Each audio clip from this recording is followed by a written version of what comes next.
so I have a lot of questions I'm getting from buyers and sellers right now about elections coming up and how that's going to affect the real estate market. So I kind of wanted to get your take on that. What do you think? Yeah, hey guys, Kyle Elmore with the Elmore team at White Picket. I'm here with Shelby McFarland, one of our team members, and this is Questions with Kyle.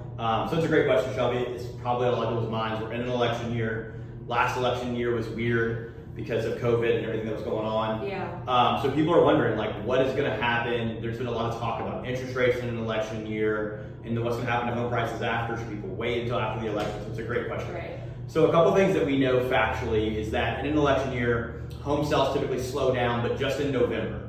So just in an election month. But generally speaking, the rest of the year remains pretty unchanged in home sales and the volumes of homes sold. So I don't think we're going to see anything majorly different there. We have historically seen interest rates drop heading into an election year. And so this year's been a little weird. They've kind of wobbled back and forth with interest rates.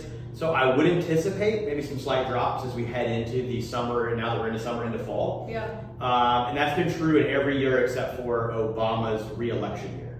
Okay. So for most of the people that are going to watch this video, every election year that they've kind of been alive and able to vote, interest rates have dropped leading up to the election. This will actually be helpful for me to know too, because this will be my first election year being an agent. Yeah. So it's a good question for me. Yeah, and for a lot of like first-time home buyers or younger buyers that we're working with, Definitely. you know, this probably wasn't on the radar last election. Yeah. So we would expect maybe a slight interest rate drop in the coming like 4 to 5 months leading up to the election. We expect the number of homes that sell to stay the same. Okay. So we're not going to see a huge difference there with that. And I think the biggest thing is just the psychology around optimism.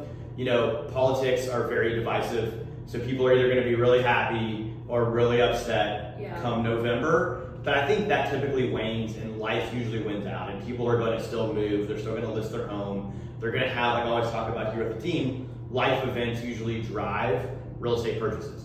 And so just because candidate A or candidate B gets elected, it isn't going to change if somebody gets promoted, transferred out of town, they have a new baby, they get another dog, whatever it might be, their lease is up and they're tired of renting. Yeah. You know, those are going to be the biggest drivers, even more than maybe consumer optimism around politics. And I feel like that usually flares up and typically subsides. Yeah. So I think we're looking at more of typical number of homes sold, slight interest rate drop. And I think where the optimism and psychology may impact is the buyers that are excited about whatever candidate gets elected. Then maybe they feel a little more optimistic and it makes them act a little quicker than they were going to. Yeah, very true. But if I am a first-time home buyer or a home buyer on the sidelines right now, I'm not too worried about the election impacting my home's value or the buyer market, and we know the data backs that up. Okay, yeah, and that makes a lot of sense, which is good for me to relay to buyers coming into the market, especially my first-time home buyers.